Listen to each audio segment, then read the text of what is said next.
Hello. Hello. Good afternoon, students. Class 11th biology students. Good afternoon to you all.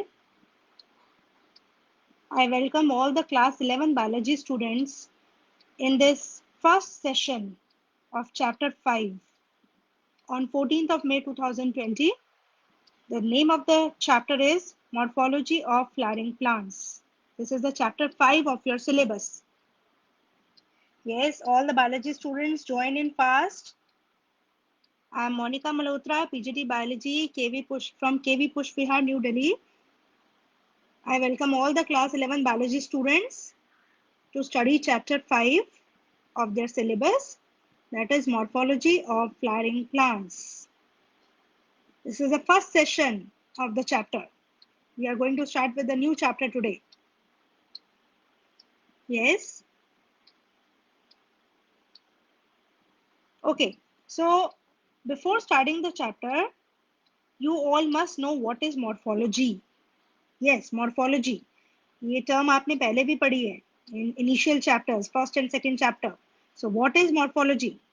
Morphology is the traits which are shown externally by the flower. It is the external appearance of the flower. So the traits which we can observe by the external appearance of a flower, of a plant, of any organism is called morphology. So here we are going to study about the morphological features of flowering plants. Okay.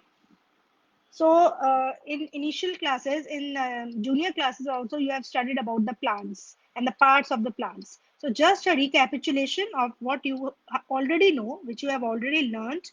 This is the parts of a flower. Sorry, this is the part of a flowering plant. तो आप ये देख सकते हैं flowering plant आपने छोटी classes में भी पढ़ा है, उसके पार्ट्स आपके सामने हैं, ये सब पहचान रहे हैं आप.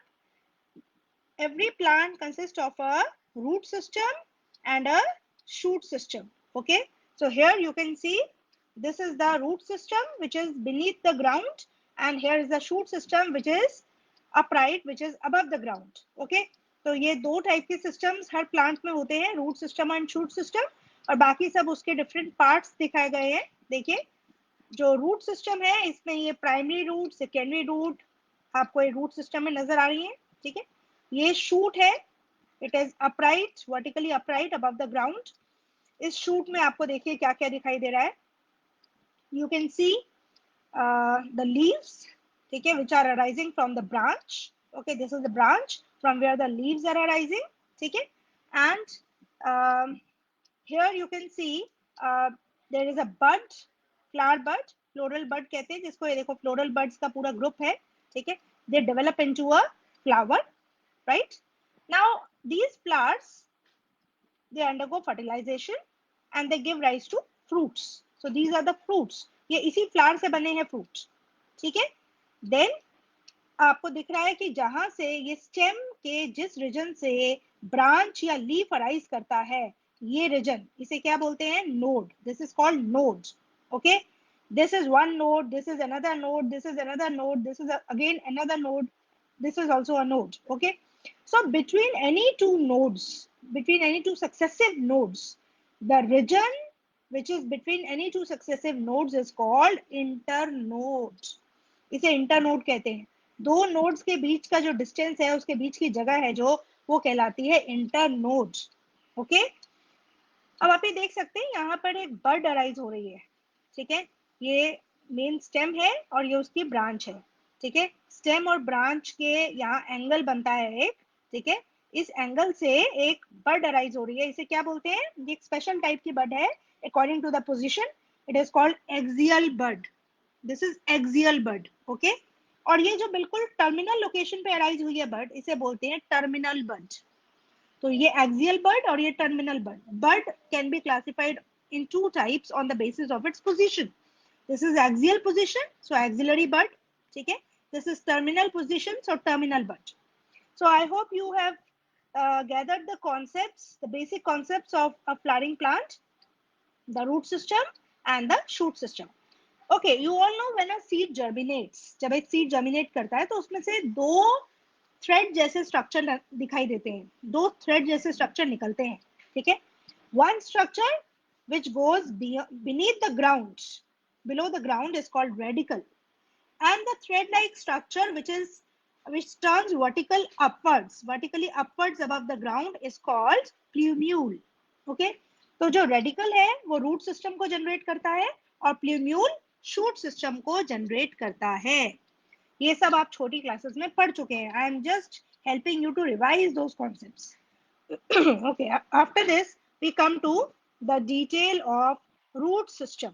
अब हम रूट सिस्टम को डिटेल में पढ़ेंगे। अब ये जो रूट सिस्टम हम पढ़ रहे हैं इसमें आप देख सकते हैं क्या क्या है।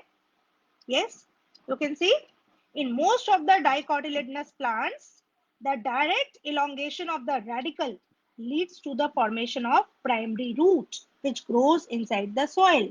मैंने आपको बोला जब एक सीड जर्मिनेट होता है तो उसमें से एक रेडिकल निकलता है जो ग्राउंड के नीचे चला जाता है, प्ल्यूम्यूल निकलता है जो ग्राउंड से ऊपर चला जाता है, ठीक है। तो अभी आप देख सकते हैं कि जो रेडिकल है वो जमीन से नीचे जाके क्या बनाता है, रेडिकल बनाता है ये primary root.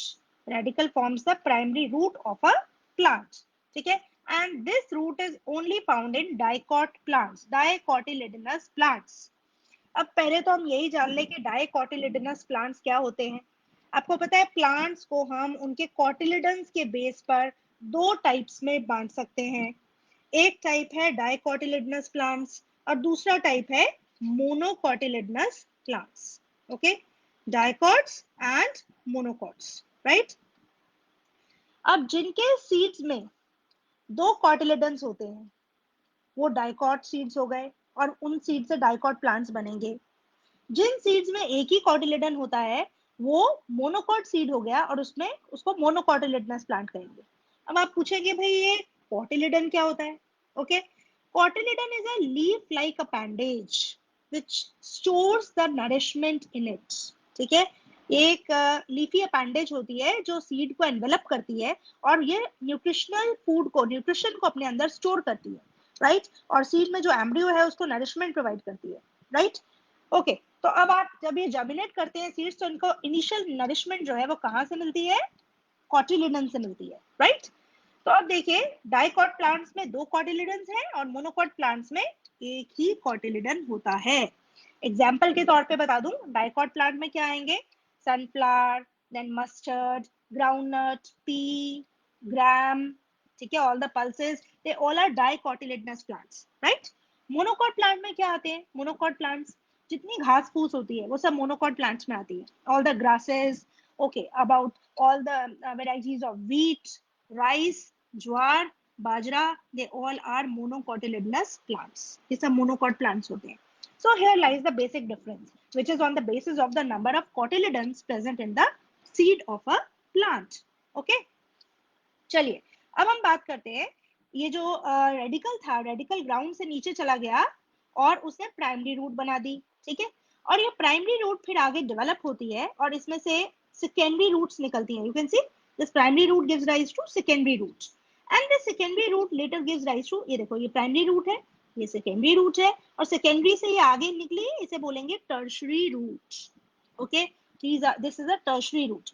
So the root system in dicot plants, it consists of primary root, then the secondary root, and then the tertiary root। Okay, तो ये root system जो है, ये roots जो हैं ये फैल जाती हैं पूरी ground के नीचे, ये absorptive surface area को increase करती हैं, they help the plant to absorb the maximum water as well as nutrients, the minerals from the soil। Okay, so mustard plant, it's an example of dicotyledonous plant। ये mustard plant की root दिखाई गई है आपको, ठीक है, जिसमें primary root है जो सबसे पहले ओरिजिनेट होती है, उससे सेकेंडरी रूट बनती है, फिर उससे टर्शरी रूट बनती है। So here is the root system in dicotyledonous plants। Now what about the root system in monocotyledonous plants? कभी आपने कभी ग्राउंड से घास को उखाड़ के उसकी रूट देखी है?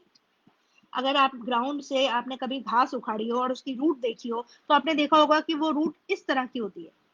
Yes, this is the root system found in monocotyledonous plants। Okay, this type of root is called fibrous root। क्या बोलते हैं इस रूट को, fibrous root। So this whole root system is called fibrous root system. क्या खासियत है इस root system की? In monocotyledonous plants, the primary root is short-lived. Radical से जो सबसे पहले रूट निकलती है, जब रेडिकल जर्मिनेट होता है, सीड जर्मिनेट होता है, रेडिकल बनता है, जमीन के नीचे जाता है, तो सबसे पहले जो रूट निकलती है उसे प्राइमरी रूट कहते हैं, ठीक है ना? तो जो घास होती है या मोनोकॉट प्लांट्स होते हैं, उनमें प्राइमरी रूट जो है बहुत ही शॉर्ट लिव्ड होती है, ओके? बहुत जल्दी ही मर जाती है वो रूट, और अपनी जगह वो कौन सी रूट्स को रिप्लेस करती है? It replaces a bunch of roots, similar type of thread-like roots, which arise from the node near the ground. Okay, so the primary root which develop from the radicle in monocot plants, it is very short-lived and it is very soon replaced by a large number of similar sized roots arising from a common point. ये common point कौन सा है? ये common point है from the base of the stem. Stem के base से पूरा bunch निकलता है रूट्स का, और वो ग्राउंड के नीचे फैल जाता है, एब्जॉर्प्टिव सरफेस एरिया को बढ़ाता है, पानी को और मिनरल्स को एब्जॉर्ब करने में प्लांट को हेल्प करता है, ठीक है? So this type of root system is called fibrous root system. It is found in wheat, rice, jowar, bajra और and all the grasses. So this all the grasses they have fibrous root system. समझ में आ गया आपको ये? चलिए अब इसके बाद हम चलते हैं आगे रूट सिस्टम में एडवेंटिशियस रूट्स. तो अभी तक मैंने आपको बताया हमने दो प्रकार की रूट्स पढ़ी. सबसे पहले हमने पढ़ा yes which root system? Tap root system which is found in dicotyledonous plants. Then we studied about the fibrous root system which is there in monocotyledonous plants. Now there is another type of root system called adventitious root system. Now adventitious root system ये किसी भी एक type के plants में नहीं पाया जाता. ऐसा नहीं कह सकते ये मोनोकॉट्स में होता है कि डाइकॉट्स में होता है. ये सभी प्लांट्स में, किसी भी प्लांट में मोनोकॉट या डाइकॉट में पाया जा सकता है. तो एडवेंटिशियस रूट्स होती क्या है? ध्यान से सुनिए. एडवेंटिशियस रूट्स वो होती हैं जो कोई एडेड एडवांटेज प्रोवाइड करती है. इनके नाम से क्या पता चलता है? Adventitious roots. They provide some added advantage to the plant. कैसे? देखिए, ये वो रूट्स है जो रेडिकल से अराइज नहीं होती. हमने अभी तक जो टैप रूट और फाइब्रस रूट पढ़ी, they arise from the radical, okay? But these adventitious roots they do not arise from the radical, and instead of arising from the radical, they arise from any other plant, any other part of the plant. Plant के किसी भी part से arise हो सकती हैं, बस radical से arise नहीं होती. उन्हें हम बोलते हैं adventitious roots. In some plants like grasses. अब grasses क्या है? ये तो है monocots. Banyan tree क्या है? It's a dicot, है ना? तो grasses, monstera plants, banyan tree, इन सभी में जो roots होती हैं, they arise from the parts of the plant other than the radicle, and such roots are called adventitious roots. These roots have specialized purpose in the plants in which they arise. Okay? For example, यहाँ first example grass है. Grass सबसे common example है, तो मैं आपको grass के ही example लेकर उसका डायग्राम दिखाना चाहती हूँ. ये देखिए, this is the diagram of a, this is the picture of a grass. आपको पता है ग्रास जो है इट रन्स, ठीक है? वो फैलती है, पूरी स्प्रेड होती है बहुत जल्दी ग्राउंड में, ठीक है? तो आप ये देख सकते हैं, दिस इज द रनर. जो रन करता है, जो एक पॉइंट से अगले पॉइंट तक बड़ी तेजी से फैल जाता है प्लांट, उसको रनर कहते हैं. आगे हम पढ़ेंगे इसके बारे में, ठीक है? लॉन में लगाने वाली ग्रास का ये मैंने एग्जाम्पल दिखाया है. It is under the category runner, ठीक है? आप ये देख सकते हो यहाँ पर, ये इसका ये नोड है, ठीक है? ये एक नोड है, यहाँ से ये इंटरनोडल डिस्टेंस निकला, ठीक है? दूसरी नोड है, राइट? अब देखिए यहाँ पे जहां जो भी इस ग्रास की नोड ग्राउंड को टच करती है, वहां नोड से क्या निकल जाती है? रूट्स निकल जाती है, ठीक है? And these roots, as they are arising from the node, they are not arising from the radicle.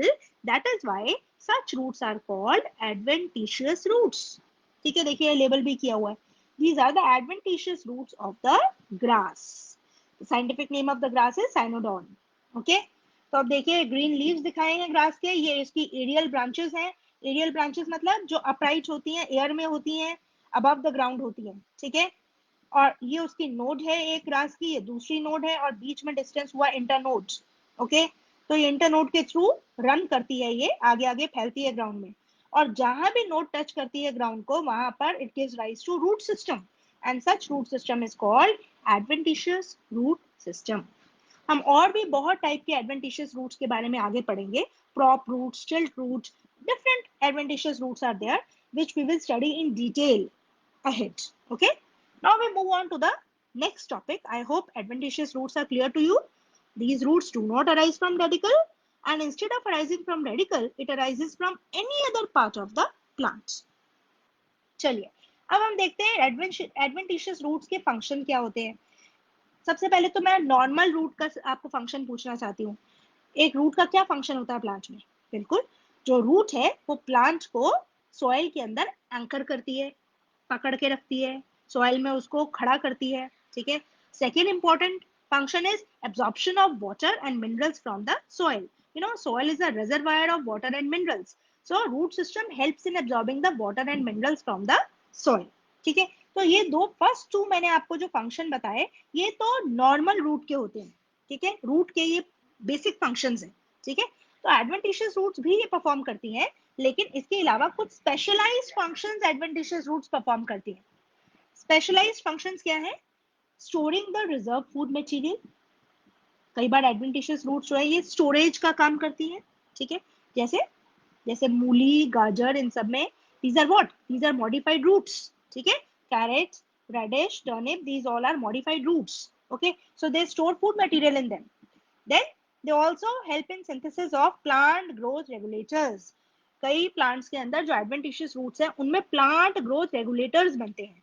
अब ये प्लांट ग्रोथ रेगुलेटर्स की टर्म इंट्रोड्यूस तो हो गई है इस चैप्टर में, लेकिन आप इसको डिटेल में जाके पढ़ेंगे चैप्टर नंबर 15 में। क्या होते हैं plant growth regulators? These are the biochemical substances produced in plants which help in regulating the growth of the plant. Okay? Plant में शूट का ग्रोथ, रूट का ग्रोथ, उसकी लीव्स का डेवलपमेंट, फ्रूट की डेवलपमेंट, फ्रूट का size बढ़ना, सब चीजों का, उसकी सेनिसेंस, उसकी डेथ होना प्लांट्स की, ये सब चीजों को कंट्रोल करते हैं कुछ बायोकेमिकल सब्सटेंसेस जो कि प्लांट के अंदर नेचुरली प्रोड्यूस होते हैं, and these are called plant growth regulators. These may also be called plant hormones. इनको plant hormone भी कह दिया जाता है। ठीक है, आपने क्लास 10th में आप पढ़ के आए हैं ऑक्सिन, साइटोकिनिन, ठीक है, जिब्रेलिन पढ़े हैं इनके बारे में, abscisic acid, ethylene. So these are the 5 plant growth regulators, the names of which you already know. You have studied in class 10th, right? तो ये प्लांट ग्रोथ रेगुलेटर्स भी एडवेंटिशियस रूट्स बनाने में हेल्प करती हैं, राइट? चलिए अब हम टाइप्स ऑफ रूट सिस्टम को एक बार फिर से डिटेल में रिवाइज कर ले। देखिए 3 प्रकार के रूट्स मैंने आपको बताई, tap roots, fibrous roots and adventitious roots. ठीक है, now tap root is very prominent in dicot plants, ये डाइकॉट प्लांट्स में ही पाई जाती है। Fibrous roots are prominent in monocot plants, ये मोनोकॉट्स में होती हैं। Adventitious roots they can be found in both monocot and dicot plants, दोनों में मिल सकती है आपको ये। Now primary roots जो टैप रूट्स होती हैं, इनकी primary roots they grow and they become stout. देखो यहाँ मूली दिखा रखी है, ये क्या है? दिस इज रेडिश, ये आप देख सकते हैं, इसका ये प्राइमरी रूट है। This is primary root and this is modified to store food in it. ठीक है, अपने अंदर फूड को स्टोर करती है। तो जो रेडिश है it's a tap root, right? इसमें से सेकेंडरी रूट्स और टर्शियरी रूट्स निकल रही हैं। तो primary root gives rise to secondary and tertiary roots. ठीक है, अदरवाइज आल्सो आपने मैंने मस्टर्ड भी दिखाया आपको, मस्टर्ड की रूट वो भी प्राइमरी रूट और आगे सेकेंडरी और टर्शियरी को जनरेट कर रही है। तो जितने भी डाइकॉट रूट्स होती हैं they are developed into primary, secondary and tertiary root system. Okay, now fibrous roots, these fibrous roots develop from the lower node। ये देखिए ये बेस ऑफ द स्टेम है, स्टेम में लास्ट नोड है ये, और यहाँ से पूरा बंच रूट्स का निकल गया है, इसे क्या बोलते हैं? Fibrous roots. ठीक है, they are almost similar in length and diameter, इनका लेंथ और डायमीटर सेम होता है। जबकि यहाँ टैप रूट में क्या है, जो प्राइमरी रूट की लेंथ है वो मैक्सिमम होगी, इसका डायमीटर भी मैक्सिमम होगा, सेकेंडरी का उससे कम होगा, टर्शरी का उससे कम होगा, है ना? तो इस तरह से है।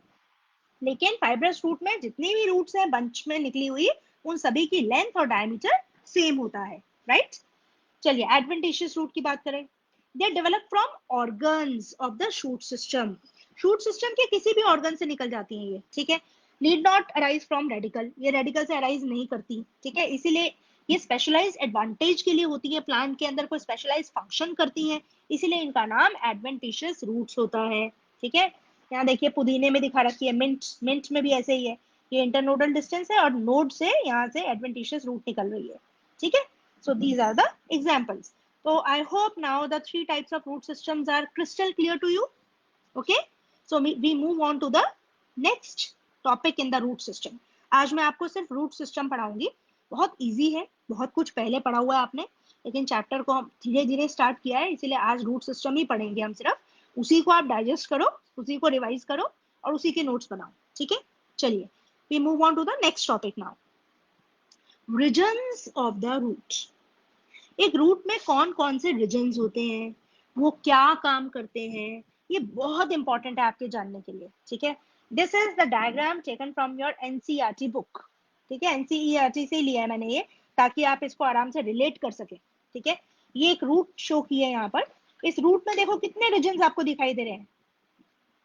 सबसे पहले हम इसके एपेक्स से शुरू करते हैं, ठीक है। ये रूट का एकदम एपेक्स है, पॉइंटेड टिप है। ये जो पॉइंटेड टिप है रूट की, इसमें आप देख सकते हैं कैप लाइक स्ट्रक्चर चढ़ा हुआ है, ये रूट की प्रोटेक्शन के लिए होता है, ये रूट कैप, ठीक है।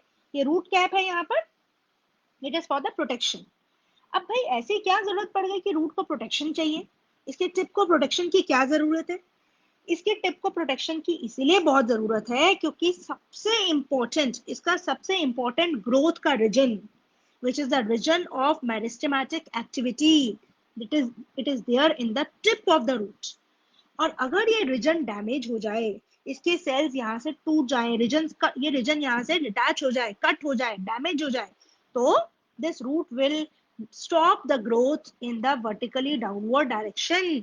ये ग्राउंड में और नीचे ग्रो करना ही बंद कर देगी क्योंकि इसकी मेरिस्टेमेटिक रीजन खत्म हो जाएगा, राइट। इसीलिए ये सबसे इंपॉर्टेंट रीजन है जो रूट की ग्रोथ में हेल्प कर रहा है, इसीलिए इसका प्रोटेक्शन बहुत इंपॉर्टेंट है। It is a very soft and delicate tissue, इसमें जो सेल्स हैं बहुत ही सॉफ्ट होते हैं, डेलिकेट होते हैं, and they need ultimate protection.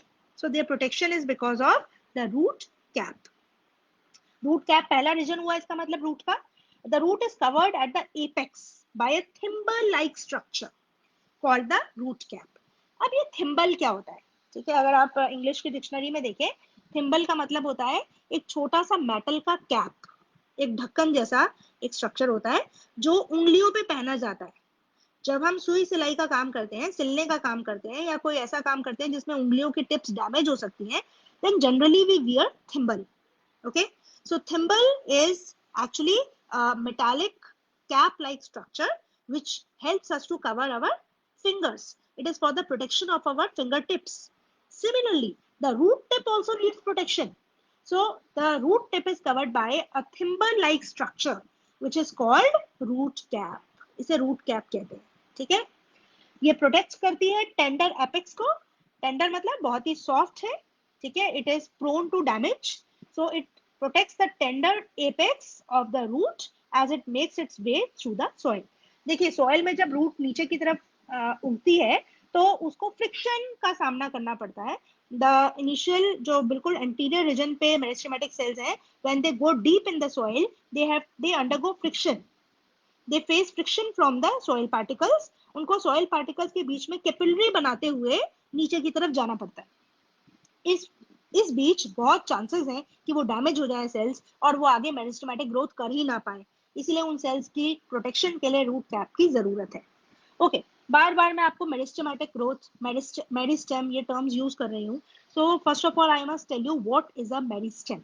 वैसे तो आपने 10th में पढ़ा है, मेरिस्टेमेटिक टिश्यू आपने पढ़ा है कि प्लांट में टिश्यूज दो प्रकार के होते हैं, meristematic tissue and permanent tissue, ठीक है। बट मैं फिर से एक बार आपको रिवाइज करा देती हूँ क्या होता है meristematic tissue. The tissue in the plants which keeps growing throughout throughout the lifespan of the plant। ऐसा टिश्यू जो प्लांट की पूरी लाइफ में जब तक प्लांट जिंदा है वो ग्रो करता ही रहता है, डिवाइड करता ही रहता है। It is ever dividing tissue, ठीक है, that is called meristematic tissue, ठीक है। तो meristematic tissue is the one which keeps on dividing throughout the lifetime of the plant. और ये जो मेरिस्टेमेटिक टिश्यू होता है इसके cells they have variety of sizes, variety of shapes, ये फिक्स्ड शेप नहीं है इनकी, कोई फिक्स्ड फंक्शन नहीं है इनका, कोई, they are not differentiated. Fixed function नहीं है से मेरा मतलब है दे आर नॉट डिफरेंशिएटेड। इनको कोई एक पर्टिकुलर काम अलॉट नहीं किया गया है। जैसे जो सेल्स लीफ का पार्ट बन जाते हैं वो फिर लीफ का फंक्शन परफॉर्म करते हैं, जो सेल्स रूट का पार्ट बन जाते हैं वो रूट का फंक्शन परफॉर्म करते हैं। The cells which are a part of flower they do the functions of a flower. So every cell becomes committed to perform a particular function at some point of the life cycle of the plant. So when a cell becomes committed to perform a particular function, then we say the cell is now differentiated. Cell differentiate हो गया है, उसका size fix हो गया है, उसका structure fix हो गया है, शेप फिक्स हो गई है, और साथ ही साथ उसका फंक्शन भी फिक्स हो गया है। ठीक है, तो जब तक फंक्शन फिक्स नहीं होता किसी सेल का, तो कहते हैं हम कि वो सेल अनडिफरेंशिएटेड नेचर का है। ठीक है, और मेरिस्टेमेटिक सेल्स जितने भी होते हैं ये अनडिफरेंशिएटेड नेचर के होते हैं। they do not have a fixed function, they just have to keep dividing and they give rise to permanent tissue। ठीक है, वो डिवाइड करके परमानेंट टिश्यू बनाते हैं। परमानेंट टिश्यू क्या होता है भाई? परमानेंट टिश्यू वो होता है जो अपने फंक्शन में फिक्स हो गया है, जिसको एक फिक्स फंक्शन अलॉट कर दिया गया है। जैसे आपने परमानेंट टिश्यू पढ़े हैं, सिंपल और कॉम्प्लेक्स टाइप होते हैं, है ना? ये सब चैप्टर में आगे आएगा, ये आपने 10th में पढ़ा हुआ है, सब कुछ सब पढ़ के आए, 10 में नहीं 9th में पढ़ा हुआ है आपने ये, राइट? क्लास 9th में पढ़ के आए हैं आप। तो आपको जस्ट बता दूं परमानेंट टिश्यू क्या होता है। Parenchyma, collenchyma, sclerenchyma, xylem, phloem, ये सब परमानेंट टिश्यू है। ठीक है, एक परमानेंट टिश्यू होता है जिसका फंक्शन फिक्स्ड है, स्ट्रक्चर फिक्स्ड है, शेप फिक्स्ड है, और दूसरा होता है मेरिस्टेमेटिक टिश्यू जिसमें कुछ भी फिक्स नहीं है। ठीक है, सिर्फ इसका एक ही काम है, to keep on dividing and to keep on giving rise to new cells, right? So root के हम रीजन्स की बात कर रहे थे। सबसे पहला रीजन मैंने आपको बताया, एपेक्स पर रूट के रूट कैप प्रेजेंट होती है and it is covering, it is protecting a tissue, the first region of the root which is called region of meristematic activity। चलिए इसके बारे में जान लेते हैं। A few millimeters above the root cap is the region of meristematic activity. The cells of this region are very small. They are thin walled, but they have dense protoplasm. इनमें cytoplasm जो होता है वो rich होता है nutrients में, nutrient rich होता है, क्योंकि इनको एक्टिवली डिवाइड करना है। They have to actively divide, और उसके लिए इनके अंदर न्यूट्रिएंट्स होने चाहिए, इनके अंदर एनर्जी जनरेशन होनी चाहिए, राइट? दे डिवाइड रिपीटेडली, ये बहुत जल्दी, ये हमेशा डिवाइड ही करते रहते हैं। इनका एक ही काम है, जब तक प्लांट जिंदा है इनको डिवाइड करते रहना है। ठीक है, और ऐसा नहीं है कि मेरिस्टेमेटिक रीजन सिर्फ रूट्स में ही होता है, ये शूट्स में भी होता है, ये इंटरनोडल डिस्टेंस में भी होता है। ठीक है, तो मेरिस्टेमेटिक रीजन जो है it is found in different parts of the plant, ये हम आगे पढ़ेंगे कहाँ कहाँ होता है। थर्ड रीजन देखिए, पहला रीजन रूट क्या पढ़ाया, दूसरा रीजन ऑफ मेरिस्टेमेटिक एक्टिविटी, जहाँ एक्टिव ग्रोथ हो रही है, डिवीजन हो रही है सेल्स की। इसके पीछे चले हम, there is a region of elongation. ठीक है, ये रीजन ऑफ इलोंगेशन है। The cells proximal to this region, इससे पहले वाले रीजन, प्रॉक्सिमल मतलब इससे पहले वाला, इससे पहले वाले रीजन के जो सेल्स हैं, यानी कि मेरिस्टेमेटिक रीजन के जो सेल्स हैं, वो एक्टिवली डिवाइड करते रहते हैं, नए सेल्स को जनरेट करते रहते हैं। और आपको मैंने पहले भी शायद बताया ये कि जब एक parent cell mitosis cell division undergo करता है तो दो डॉटर सेल्स बनाता है। इसमें कौन से टाइप की सेल डिवीजन चल रही है? Mitosis.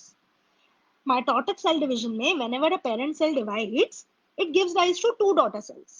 Okay, these two daughter cells have same chromosomal number. उनका क्रोमोसोम का नंबर तो सेम ही होता है पेरेंट जैसा, क्रोमोसोम नंबर में कोई चेंज नहीं आती, लेकिन चेंज किस में आती है? साइज में। एक पेरेंट सेल से दो डॉटर सेल बने, लेकिन दोनों डॉटर सेल में क्योंकि पेरेंट सेल का साइटोप्लाज्म आधा आधा बट गया है, इसीलिए वो छोटे साइज के हो गए। ठीक है, अब उनको क्या करना पड़ेगा? They have to grow, they have to again reach the adult size। okay, तो ये रीजन ऑफ इलोंगेशन में यही हो रहा है। देखो, मेरिस्टेमेटिक रीजन में एक्टिव डिवीजन होता है, एक पेरेंट सेल दो डॉटर सेल बनाता है, दो डॉटर सेल्स के बाद फिर आगे और डॉटर सेल्स बनते हैं। ठीक है, तो इस तरह से ये बनते रहते हैं, राइट? लेकिन जो नए सेल्स बन रहे हैं मेरिस्टेमेटिक एक्टिविटी से, their size is very small. Now they will start growing in size, जब वो साइज में ग्रो करते हैं, then they grow in the region of elongation. यहाँ नए सेल बनते जा रहे हैं, वो ग्रो कर रहे हैं, तो ये रीजन बन रहा है। ये रीजन क्या है? Region of elongation. नए सेल बने, उन्होंने ग्रोथ की, नए सेल बने ग्रोथ की, और ग्रोथ करके वो रीजन ऑफ इलोंगेशन में पहुंच गए। ठीक है, रीजन ऑफ इलोंगेशन का अब फंक्शन देखिए क्या है। The cells proximal to this region undergo rapid elongation and enlargement, and they are responsible for the growth of the roots in the length. तो मेरिस्टेमेटिक एक्टिविटी के रीजन के proximal reason, उसके पास वाला रीजन क्या है, रीजन ऑफ इलोंगेशन। इसके sales अपने आप को ग्रो करते हैं, इलोंगेट होते हैं साइज में, और इनकी इलोंगेशन से रूट का लेंथ भी बढ़ता है। ठीक है, इसलिए इस रीजन को बोलते हैं रीजन ऑफ इलोंगेशन, कि रूट की इलोंगेशन में हेल्प कर रहा है। Next is region of maturation. ये सबसे पीछे होता है रीजन, ग्राउंड के सबसे पास, यहाँ ग्राउंड होगा, ग्राउंड के सबसे पास रीजन है रीजन ऑफ मैचुरेशन। अब इलोंगेशन के बाद सेल्स पहले डिवाइड हुए, नए सेल बने, हर एक सेल इलोंगेट हुआ, रीजन ऑफ इलोंगेशन में आया। अब इलोंगेट होने के बाद उसको फंक्शन परफॉर्म करना शुरू करना है, उसको काम शुरू करना है अपना, ठीक है, जिसके लिए वो बना है। तो उसके बाद वो इस रीजन में फॉल करेगा, इस रीजन में आ जाएगा region of maturation. Region of maturation की खास बात है, कैसे पहचानेंगे हम कि ये रीजन ऑफ मैचुरेशन है। Region of maturation has got root hair. अब देख रहे हैं इसके ऊपर कितने सारे रूट हेयर हैं। These are thread like structures which arise from the roots, ठीक है, and these are called root hair. Their function is to increase the absorptive surface area. ये सरफेस एरिया को इतना बढ़ा देते हैं रूट के, ताकि मैक्सिमम सॉइल सरफेस से रूट्स जो है पानी और मिनरल्स को एब्जॉर्ब कर सके। ओके, और प्लांट को वाटर और मिनरल्स एक्टिवली मिल सके। Right, now region of maturation, इसके हम डिटेल पे आ जाते हैं, इस रीजन की बात करें हम। The cells of this elongation zone, ये इलोंगेशन की जो जोन है, gradually the cells differentiate and mature. ठीक है, जब ये सेल्स डिफरेंशिएट हो जाएंगे, मैच्योर हो जाएंगे, then they will form region of maturation. Now I have already told you what is the process of differentiation. Differentiation का मतलब होता है when a cell is assigned a particular function to perform throughout its life. किसी cell को एक particular function assign कर दिया गया जो उसे पूरी लाइफ स्पैन में अपने निभाना है। Right, when a cell becomes committed to perform a particular function, then the cell is said to be differentiated. वो प्लांट के एक पार्ट का हिस्सा बन गया और उसको उस प्लांट के उसी हिस्से का फंक्शन परफॉर्म करना है। अब वो कोई और फंक्शन नहीं करेगा, उसका साइज, शेप, स्ट्रक्चर और फंक्शन फिक्स्ड हो गया है। जब तक वो सेल जिंदा है उसको वही सब कंटिन्यू करना है। Then the cell is called differentiated. ठीक है, तो रीजन ऑफ मैचुरेशन में जितने भी सेल्स हैं वो डिफरेंशिएट हो गए हैं, अब उनको रूट्स का फंक्शन परफॉर्म करना है। They have to continuously absorb water and minerals and they have to supply it to the stem. ठीक है, समझ में आ गया ये? चलिए, now this zone is proximal to the region of elongation. Region of maturation is near to the region of elongation. From this region, some of the epidermal cells form very fine, delicate thread-like structures called root hair. अब सबसे बाहर की layer हम आगे पढ़ेंगे anatomy में। Root की सबसे बाहर वाली लेयर एपिडर्मिस होती है। तो एपिडर्मिस लेयर के सेल्स जो हैं उनमें से रूट हेयर अराइज करते हैं और ये सरफेस एरिया को बढ़ा देते हैं रूट के। ठीक है, and they help in absorbing the water and minerals from the soil. तो अब आपको चारों रीजन समझ में आ गए। सबसे पहला रूट कैप है, only for protection, protection of region of meristematic activity. Second is region of meristematic activity, in which the cells actively divide because they are meristematic cells, undifferentiated cells. Then these cells, the new cells which are formed by meristematic zone, they elongate in size.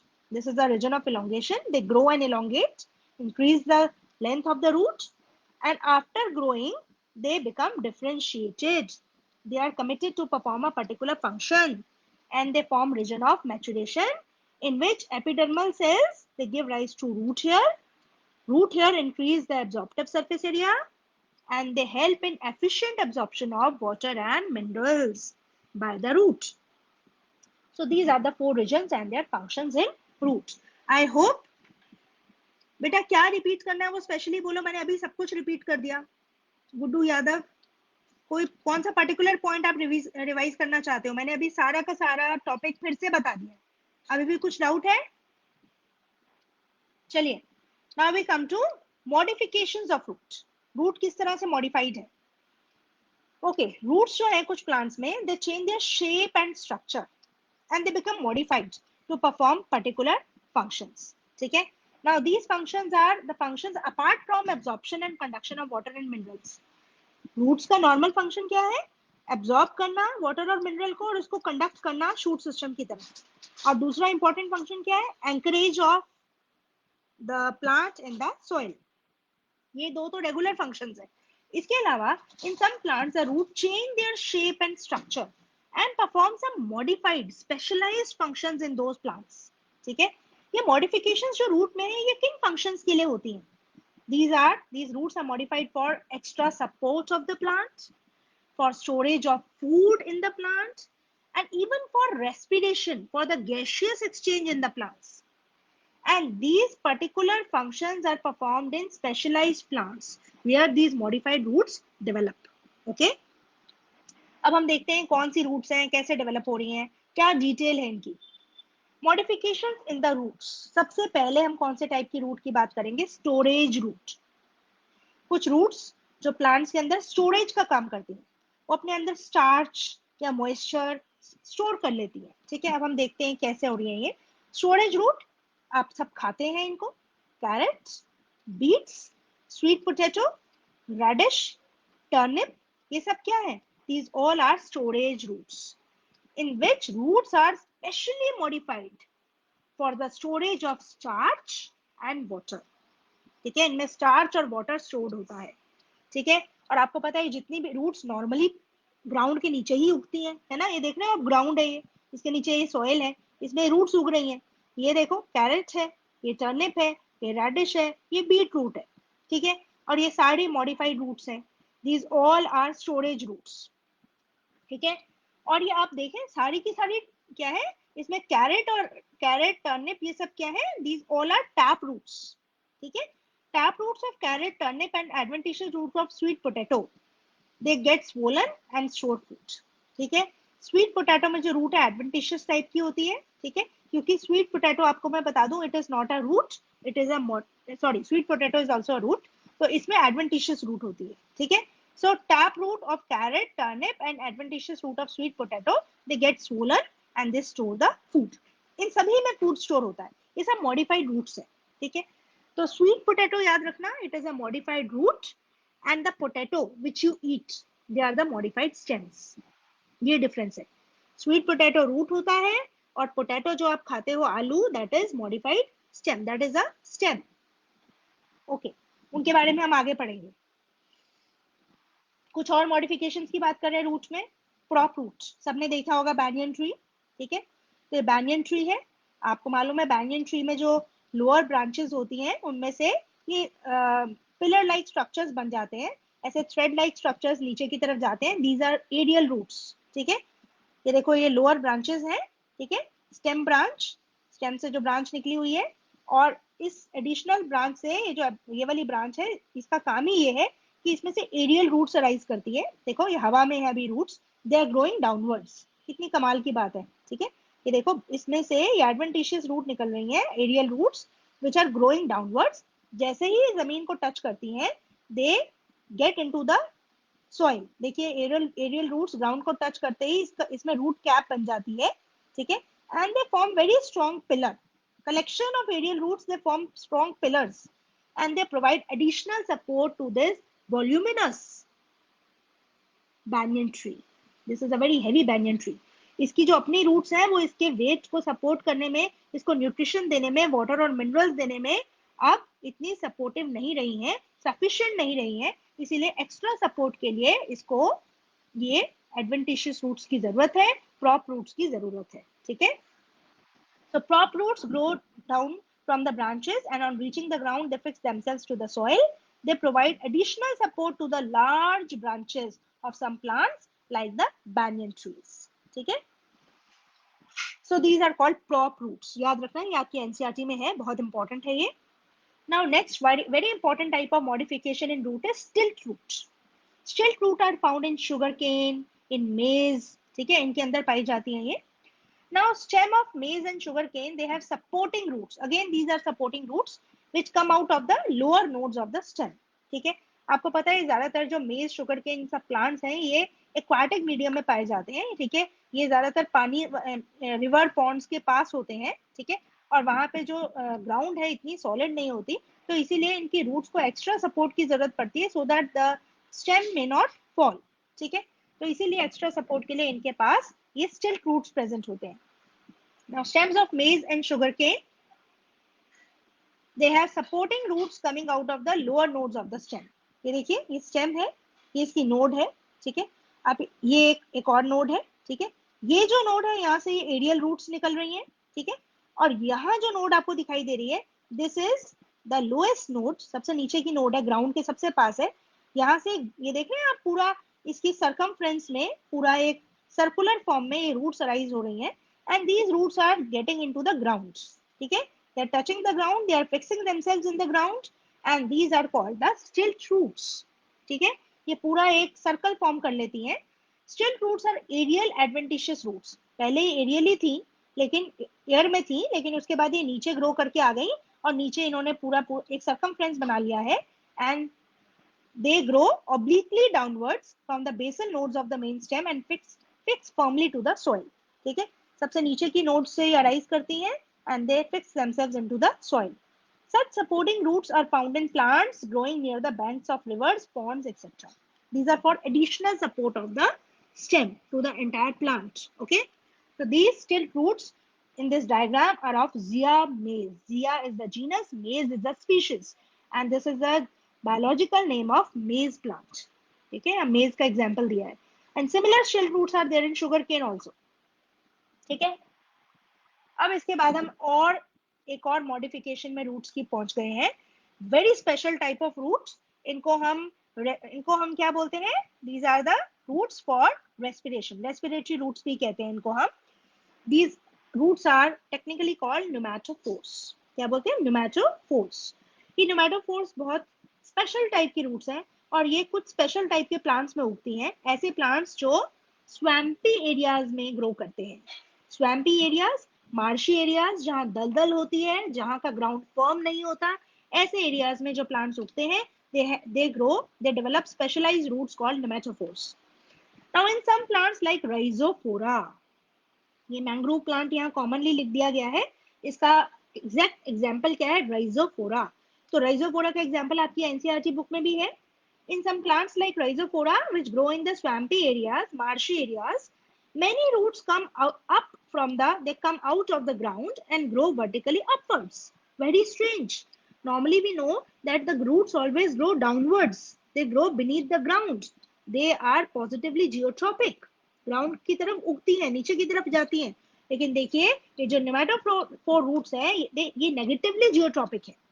देखिए, ये stem है, stem से root नीचे की तरफ grow की, लेकिन नीचे से रूट्स जो है ये यू टर्न लेकर जमीन से ऊपर आ गई है।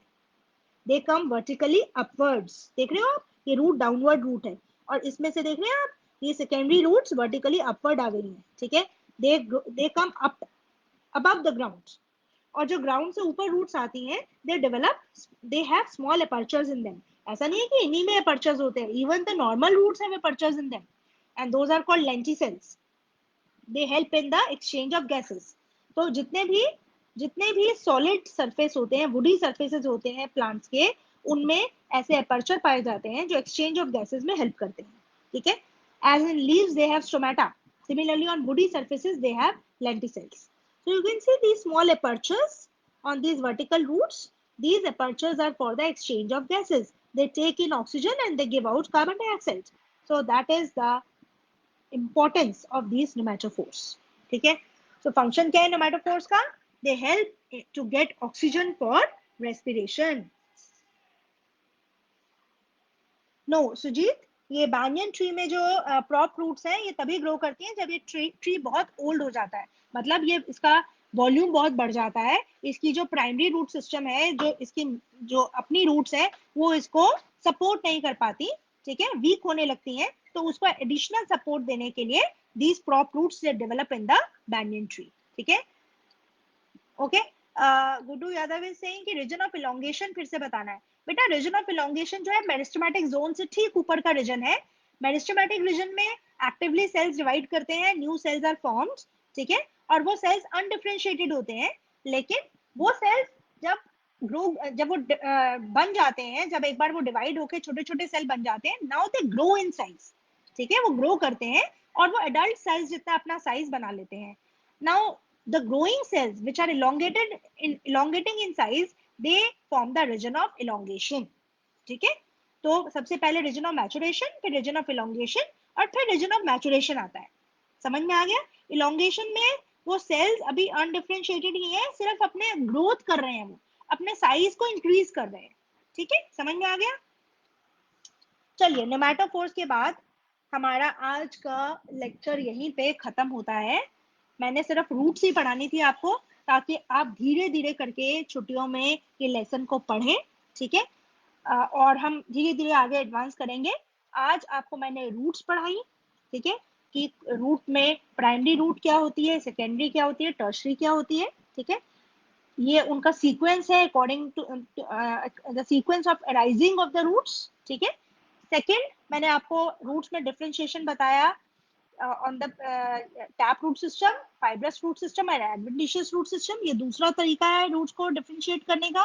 ठीक है, और उसके बाद मैंने आपको specialized modified root modification in roots बताई. स्टोरेज के लिए मॉडिफाई हो जाती हैं वो, रेस्पिरेटरी एक्सचेंज के लिए वो हो जाती है मॉडिफाई. इसके अलावा और किसके लिए मॉडिफाई हुई? They get modified for the storage, then they get modified for the gaseous exchange. ठीक है, and for the extra support के लिए जैसे स्टिल रूट्स हैं, प्रॉप रूट्स हैं, ये सब एक्स्ट्रा सपोर्ट के लिए हैं. तो ये एडिशनल पर्पसेस के लिए जब ये मॉडिफाई हो जाती है तो इनको हम एडवेंटिशियस रूट्स के एडिशनल बेनिफिट्स मानते हैं. ठीक है, चलिए, तो this is all about the lesson today. This is the assignment for you. What is meant by modification of root? This is an NCERT question. What type of modification of root is found in banyan tree? Banyan tree में prop root होता है, आपको इसे explain भी करना है. ठीक है, then turnip, turnip में storage roots है. ठीक है, then mangrove trees, इसमें nematophores है. ठीक है, इसके बारे में आपको explain करना है. What are the different regions of the root? मैंने explain कर दिए चारों region. उनका function बताना है आपको region का, और diagram भी बनाना है. So this is a 5-mark question. Differentiate between primary and secondary roots. Whenever there is a question of difference, always you have to give example also. ठीक है, पूछा नहीं गया है लेकिन आपको example जरूर देना है. कहीं पे भी आपको पूछा गया है, यहाँ पे आपको explain करना है, यहाँ आपको example देना है.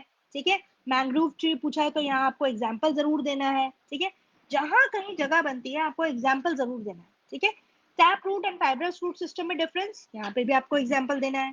ठीक है, सो ये सभी क्वेश्चंस को आज आप असाइनमेंट करिए. छुट्टियों में भी अपने असाइनमेंट के साथ रेगुलर रहिए. छोटा छोटा पोर्शन जो मैं पढ़ा रही हूँ उसको अगर आप उसी दिन पढ़ लेंगे तो आप अगले दिन मुझसे डाउट पूछ पाएंगे. ठीक है, okay, so that's all for the today's session. Have a nice day. Thank you.